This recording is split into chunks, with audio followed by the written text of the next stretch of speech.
जय श्री कृष्ण। श्रीमद् भगवद गीता अध्याय 2 श्लोक नंबर 61 से 70।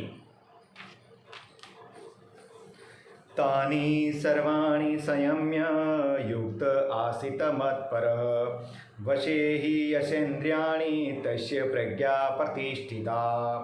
कर्मयोगी साधक उन संपूर्ण इंद्रियों को वश में करके मेरे परायण होकर बैठे, क्योंकि जिसकी इंद्रियां वश में है उसकी बुद्धि स्थिर है। साधन की पूर्णता के लिए भगवान की परायणता आवश्यक है। भगवान के परायण होने से इंद्रियां सुगमतापूर्वक वश में हो जाती है। अपने पुरुषार्थ से इंद्रियों को सर्वथा वश में करना कठिन है। इंद्रियां सर्वथा वश में होने से ही बुद्धि स्थिर होती है।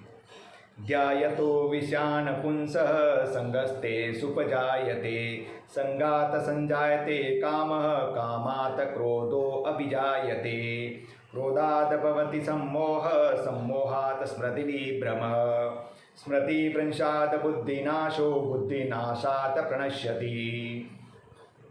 विषयों का चिंतन करने वाले मनुष्य की उन विषयों में आसक्ति पैदा हो जाती है। आसक्ति से कामना पैदा होती है। कामना से क्रोध पैदा होता है। क्रोध होने पर सम्मोह हो जाता है। सम्मोह से स्मृति भ्रष्ट हो जाती है और स्मृति भ्रष्ट होने पर बुद्धि का नाश हो जाता है। बुद्धि का नाश होने पर मनुष्य का पतन हो जाता है। विषय भोगों को भोगना तो दूर रहा, उनका राग पूर्वक चिंतन करने मात्र से साधक पतन की ओर चला जाता है। कारण कि भोगों का चिंतन भी भोग भोगने से कम नहीं है।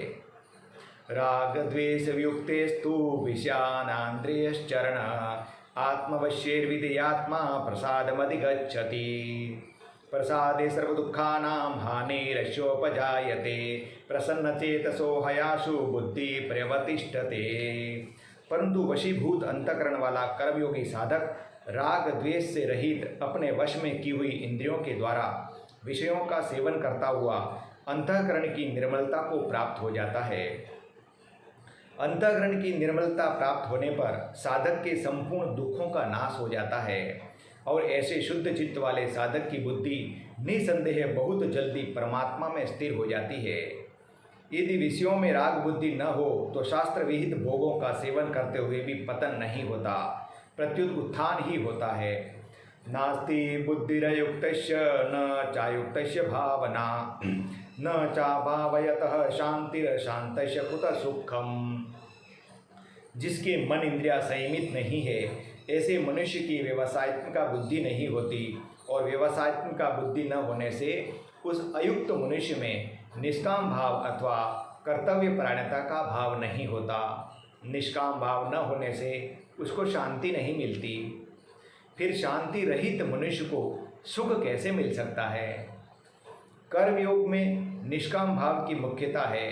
निष्काम भाव के लिए मन और इंद्रियों का संयम तथा एक निश्चय वाली बुद्धि का होना आवश्यक है। अशांति का मूल कारण कामना है। जब तक मनुष्य के भीतर किसी प्रकार की कामना है तब तक उसे शांति नहीं मिल सकती। कामना युक्त चित्त सदा अशांति रहता है।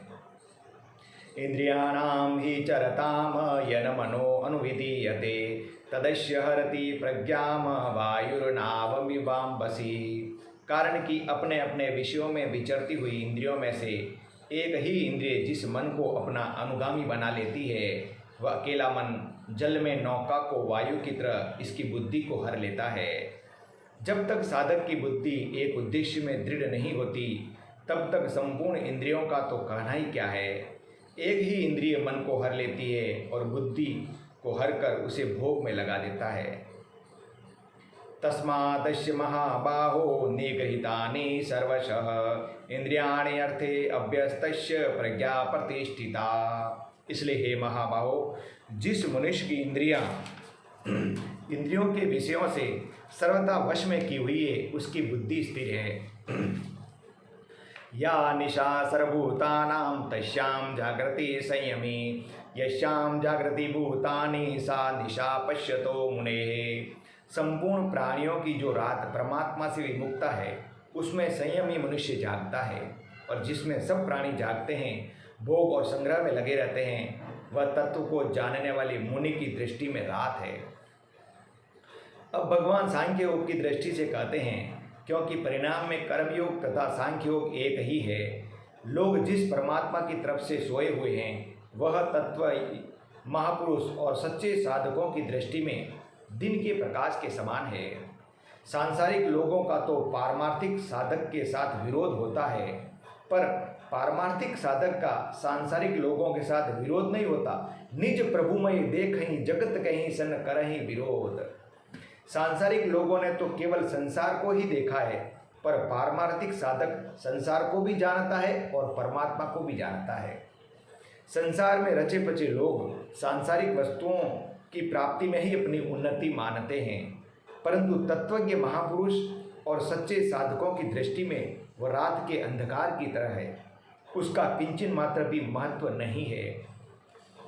आपूर्यमाणमचल प्रतिष्ठम समुद्रमाप प्रविशन्ति यद्वत् तद्वत् कामायं प्रविशन्ति सर्वे स शान्तिमाप्नोति न काम कामी।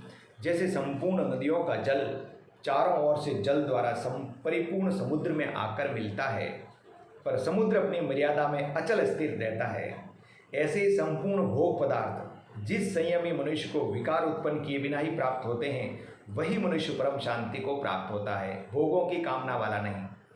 जब मनुष्य सर्वथा निष्काम हो जाता है तब आवश्यक वस्तु उसके पास स्वाभाविक आती है, वे उसके हृदय में हर्ष आदि कोई विकार उत्पन्न नहीं करती।